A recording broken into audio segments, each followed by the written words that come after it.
Hello, children. Good morning, everyone. Hope all of you are fit and fine, hale and hearty, pretty well, and as fit as fiddle during this lockdown period. Today, I am going to talk about History chapter 3rd, that is Jainism and Buddhism. So, as you all are well aware of the reduced syllabus, still then let me acknowledge you what is there to study in this chapter. You have to learn about the causes for the rise of Jainism and Buddhism and doctrines of Jainism, doctrines of Buddhism. This much you have to prepare.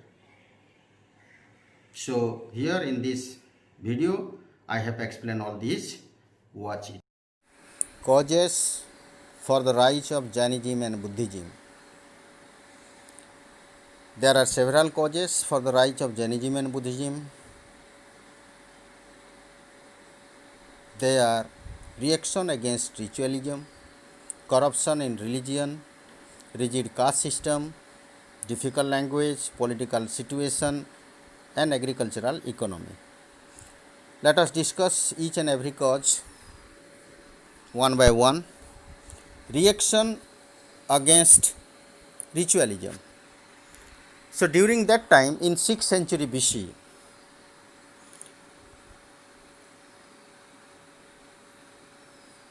religious ceremonies and other religious activities, rituals, conducting those became very expensive, which was beyond the means of ordinary people. Some priests hardly realized the suffering of the common man, as a result of which the common men were tired of following such expensive and rigid religious rituals. That's why they were waiting for such a religion, such a faith which would have simple and inexpensive rituals. Secondly, corruption in religion. During that time, corruption crept into the religious practices. In order to extract money, the priest encouraged ordinary people to perform yajnas and conduct household rites beyond their means. They were running after money. The priests were running after money, and to extract money, they enforced the ordinary people to perform yajnas, expensive yajnas, conduct household rites that too expensive, and they could not able to do that one. Kshatriya rulers, whatever were there, they were also protesting the dominance of such practices. So such type of corruption prevail in religion. Rigid caste system. During that time, as it was the later Vedic period, the society was divided into 4 classes: Brahmana, Kshatriyas, Vaishyas and Shudras, and the caste system became rigid. It did not allow any kind of social mobility. A person of one caste could not become a member of other caste. There were restrictions on the basis of caste, on food, drinks and marriage. Interchange of caste was impossible. So one caste person cannot get married to other caste, and they have specify some food, some drinks are only for the superior class people, not for the lower caste people. Like this there were prevailing during that time. That's why this rigid caste system also became one of the major cause of the rise of Jainism and Buddhism. difficult language. Whatever the literature, Vedic literature during that time prevailed, most of the Vedic literature was composed in Sanskrit language, which was considered during that time a sacred language. Priestly class gave discourses and chanted mantras in this language only, which the common people found difficult to understand. They could not able to understand what the priest is chanting or what the priest is discoursing. Therefore, many people began to look for an alternative religion that they could understand better, and the literature should be in the common people's language, should be written in or composed in the common people language, so that they could also know, they could able to know the principles of all those literatures. So this difficult language also became a cause of the rise of Jainism and Buddhism. Let us come to the next region, political situation. In the 6th century BC, Magadha was ruled by Bimbisara and later by Ajatasattu. Both the rulers were liberal and tolerant. The two were free from Brahmanic influence, and they condemned certain social evils in their kingdoms. When the opportunity came, they patronized both Jainism and Buddhism. So during that time, the political situation also could enable for the emergence of new faith and religion, Jainism and Buddhism. Agricultural economy. Agricultural economy, killing of animals to perform sacrifices was against the interest of farmers in the Gangetic Valley. The use of iron had made the animal-drawn plowing popular.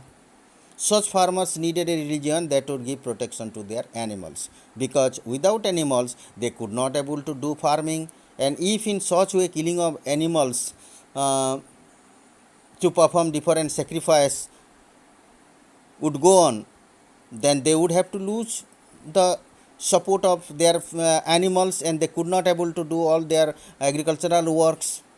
That's why they were against such sacrifice, such religious rituals where slaughtering animals was common. So they wanted to adopt such a religion where there should be where the main principle should be non-violence, non-injury to animals. We can find all these in Jainism and Buddhism. So that's why also whenever Jainism, Buddhism started, a large number of these class people, farmer class people, the people those who are dependent on agriculture, they followed Jainism and Buddhism because of this principle of non-violence. So this is about your causes for the rise of Jainism and Buddhism. Here, causes for the rise of Jainism and Buddhism, you have to choose any 4 points. You will be asked to write 4 causes for the rise of Jainism and Buddhism, and no need to write the details. You have to write one sentence only about one cause. Doctrines of Jainism.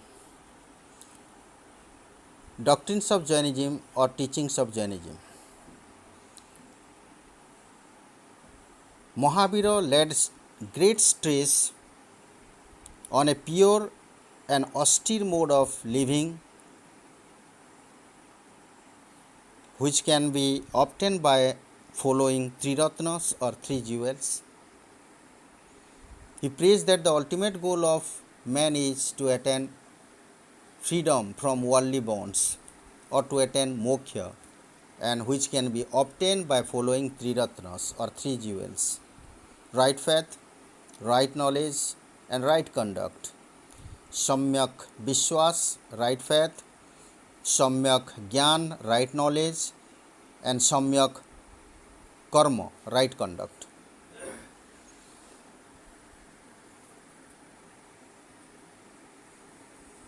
And after this only a person can get moksha or liberation. Since the supreme goal of life is the attainment of salvation, one has to avoid all kind of evil deeds or karmas.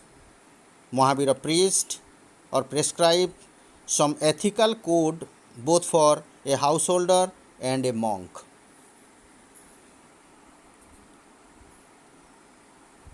They should follow 5 vows. Those are ahimsa or non-violence, acharya, astheya or not stealing, satya not telling a lie, aparigraha not possessing property, brahmacharya practicing chastity. The first 4 vows were laid down by Parshvanath and are known as Chaturyan. The 5th one was added by Mahavir. Besides these 5 vows, Jains are expected to have the knowledge of 9th truth also, and those 9 truths are, these are essential, and only renunciation is the shortest way to salvation. These 9 truths are jiva or living things, ajiva or non-living things, punya results of good deeds, pap sin, ashrab good deeds, sanvar hindrances in the way of karma, bandha bondage, nirjara destruction of karmas, and moksha salvation. These are the 9 truths one must have to follow. The Jains must have to follow all these things. The first one Triratna, second one 5 vows, third one 9 truth. Let us come to karma philosophy.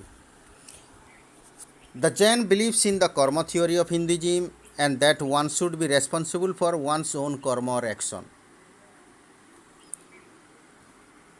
If a person do good deeds, he will be rewarded in his later life, and if a person involved in bad deeds, he would be punished in his later life. Good deeds alone liberate a man from the cycle of birth and death. Equality. Mahavira laid stress on equality between man and man as well as between man and woman. He praised universal brotherhood. He considered all men are equal irrespective of their caste, color, creed, sex. He believed that the virtuous deeds could achieve ultimate salvation or nirvana. Equality, here you have to write only 1 or 2 lines. Mahavira laid stress on equality between man and man as well as between man and woman. He praised universal brotherhood. That this much is enough here. Eternal truth. Mahavira believed in the immortality of the soul. He said that the body dies but not the soul. That means the soul is immortal. The soul never dies. Salvation. Like the Hindus, Jains believe in moksha or salvation, that is, freedom from the cycle of birth and death, which can be achieved only by leading an austere life based on non-violence and self-denial. And to attain salvation, it is necessary to practice the 3 ratnas of right faith, right knowledge, and right action. So here you have to write, they believed in moksha or salvation, which can be achieved by leading an austere life based on non-violence and self-denial. This much is enough here. Belief in penance. They believed in penance. They lay so much stress on severe penance that a very people could lead such an austere life.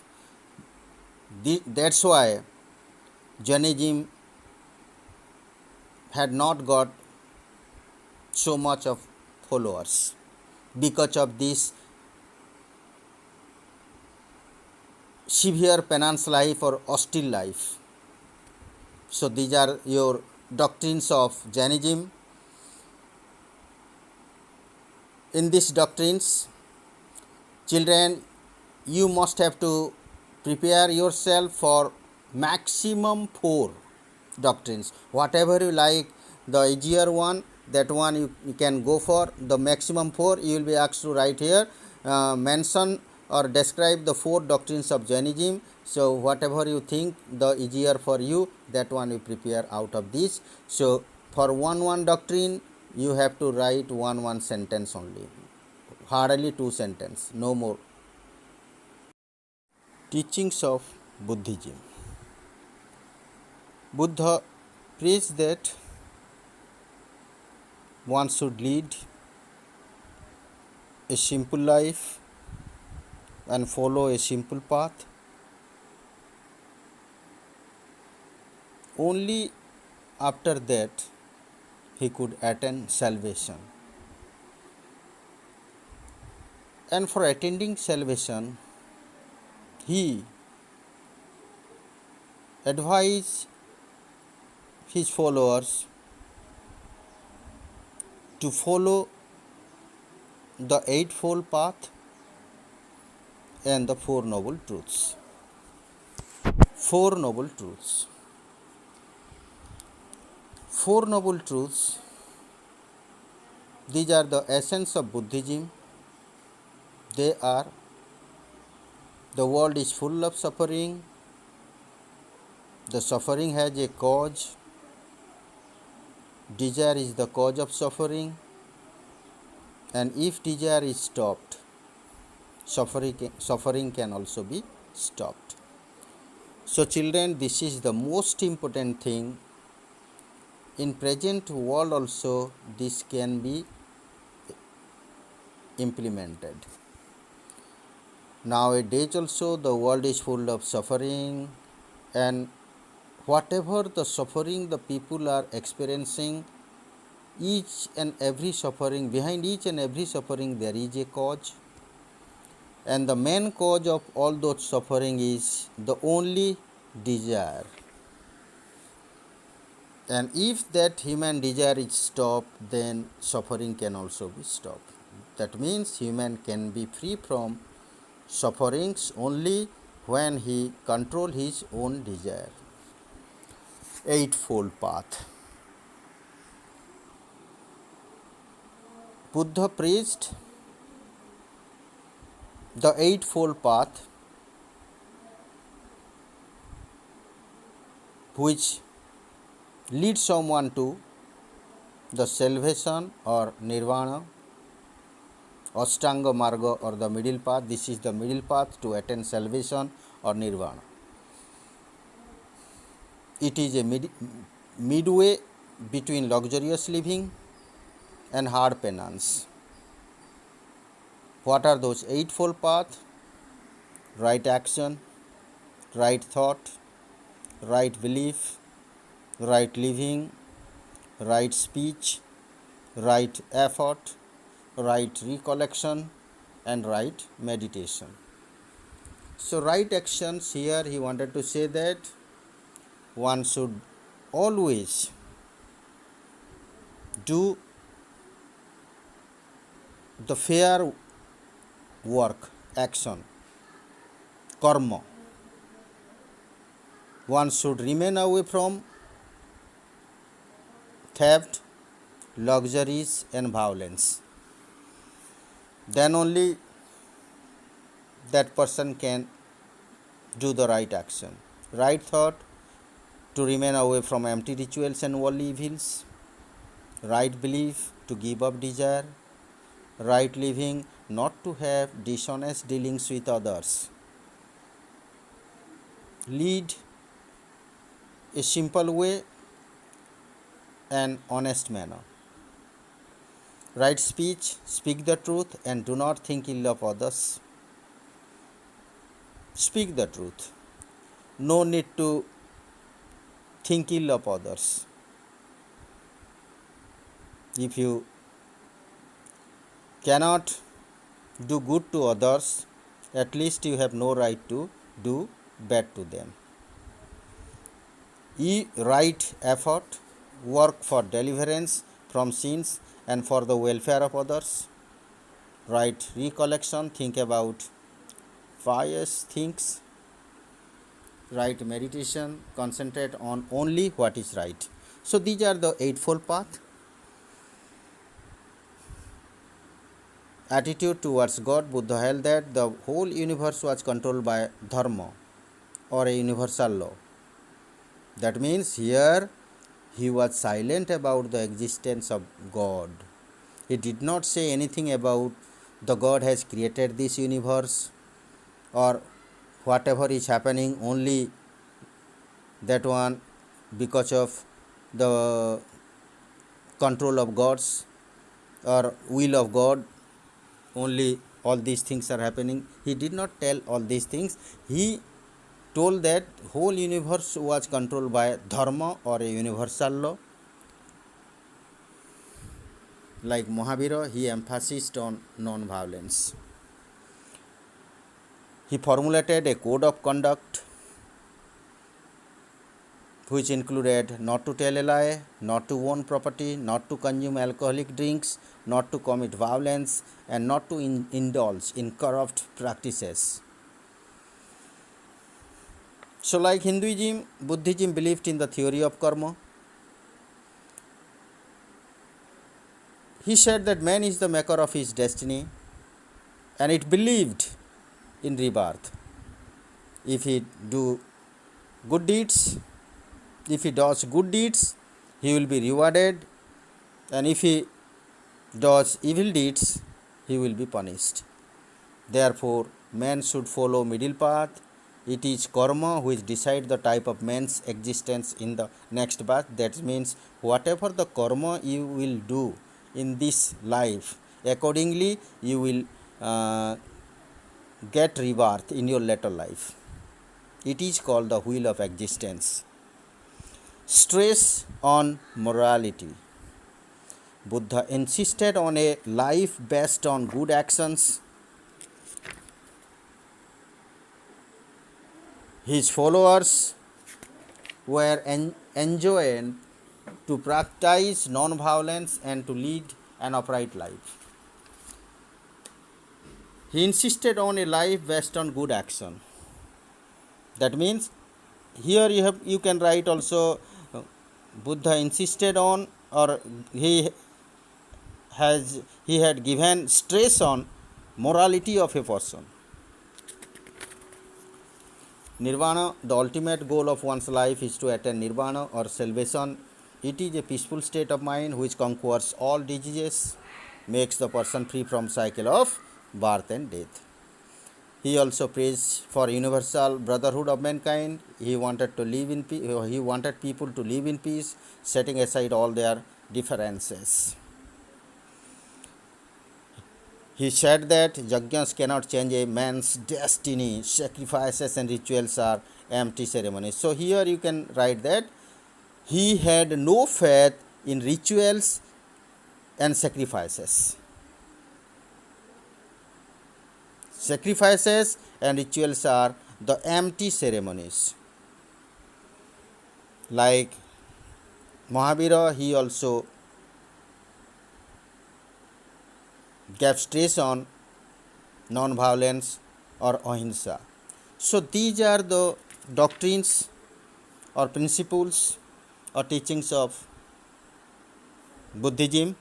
So children, you must have to follow here also any 4 points. You will be asked to write.